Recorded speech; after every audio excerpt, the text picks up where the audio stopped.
Game of Thrones is back, and I'm loving it. This is my review of episode 1, season 7, Dragonstone is what it's called. So this episode, first off, I'm going to go straight into spoilers, so if you don't want spoilers, leave.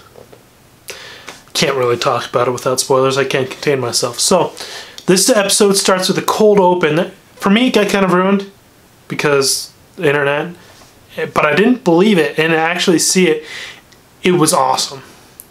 We got Walter Frey addressing all the Freys, it seems like, all the important ones, he says, at a feast, same place that the Red Wedding happened, and we have him, you know, congratulating him, and then it slowly turns into this passive-aggressive, you are shitty people, you do terrible things, and why are you proud of it type of deal. And they drink their wine, and they start coughing, and they die. And Walter Frey pulls off his face, and it's Arya, which, I mean, it had to be since we saw him die last season, which if they didn't show that last season, this would have been crazy. This would have been an epic reveal. But they didn't, so, you know. But, anyway, yeah, Arya just, like, walks out of there, like, till the North remembers and winter is coming. And it's kind of like, yeah, that's what's up.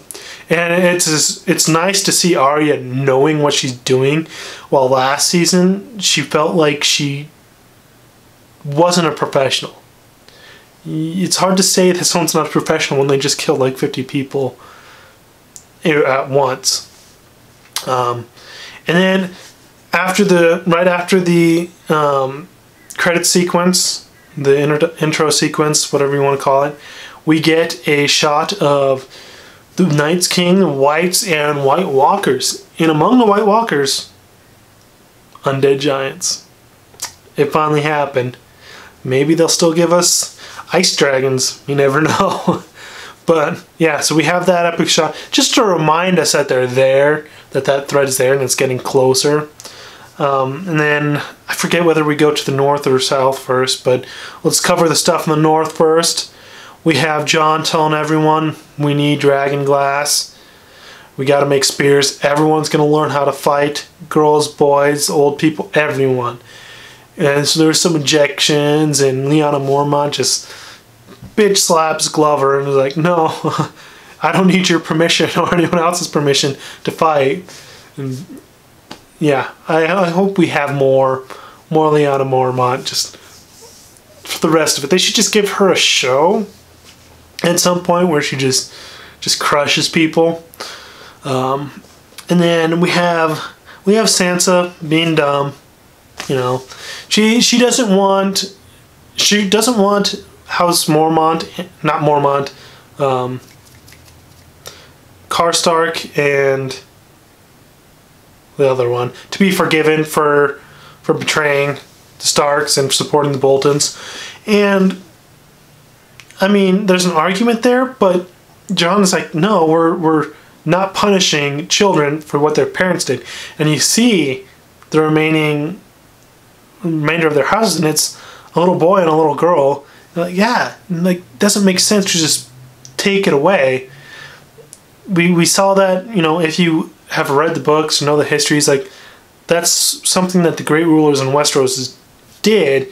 They conciliated, they fixed relationships, they forgave things. That's what Robert did. He didn't just get rid of every single house that didn't support him. He forgave them, brought them into the fold once they bent the knee to him. And that's what Jon has them do. But Sansa's upset about it, and she's saying, you know, you're not being smart, and you're not thinking about what's happening in the South, and just not concerned about it. Not concerned about Cersei. Which Jon basically says there's no reason to be. I've seen the Night's King. I know what's to be worried about there. It's winter. No Lannister army can make it up here and survive, or even be fit to fight if they come to the north. And he's absolutely right. And Sansa, it seems like Sansa is just becoming this bouncing board for everything that Cersei and Littlefinger have ever said. Like, she's becoming them just from her exposure to them and thinking like them.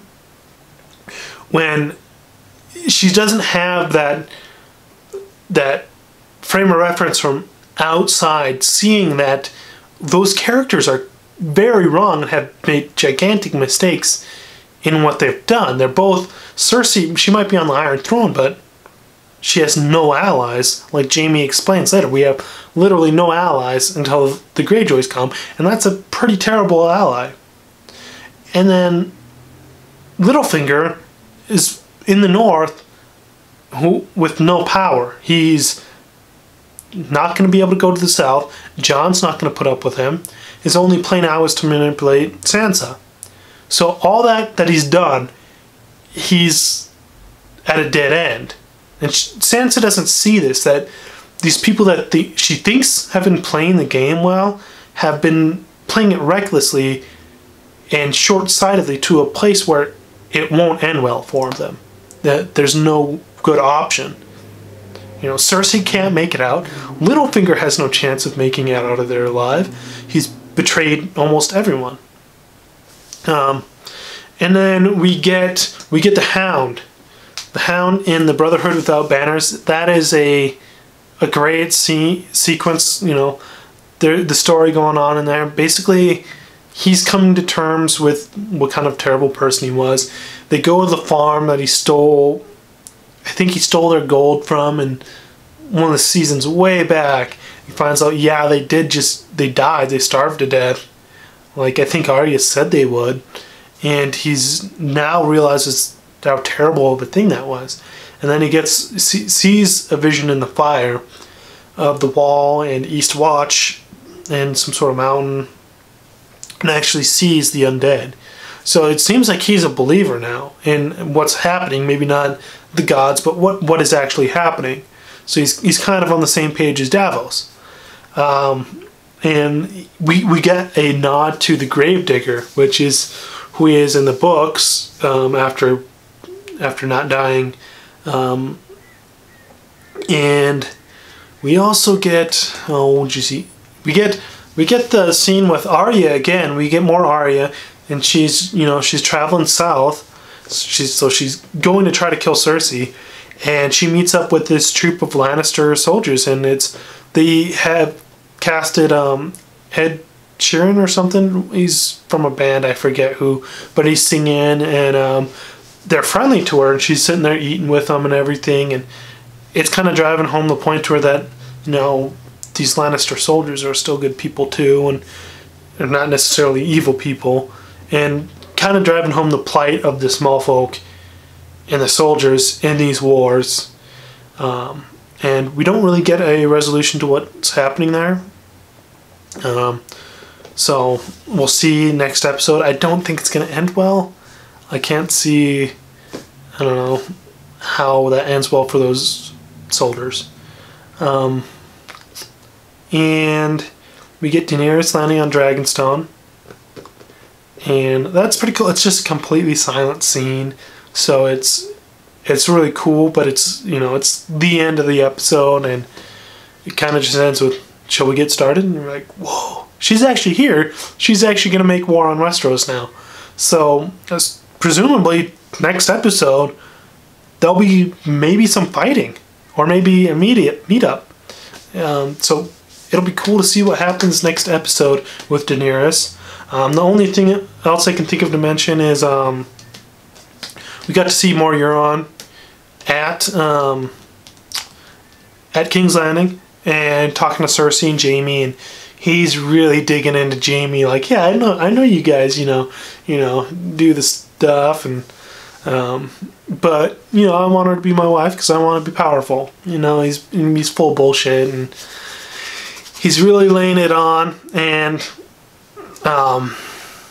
yeah. And I get it pretty much lays it out that he's going to go try to prove himself. And then there's also Sam, who is having a shitty time and isn't getting access to the knowledge that he needs, and so he steals it, which is pretty cool. I don't think that's going to go well for him. He's going to inform Jon, but I think it's going to have consequences to him. and I have no idea where we're going to see him going. Sam, he doesn't have that much to do anymore. It doesn't seem like he's found the reference to the dragon glass. I think he's going to find more, and he's run into Jorah, which maybe there'll be more to that soon. I would hope so if they're in the same place. Looks like Sam's going to cure him, like people have been speculating, which I'm not opposed to.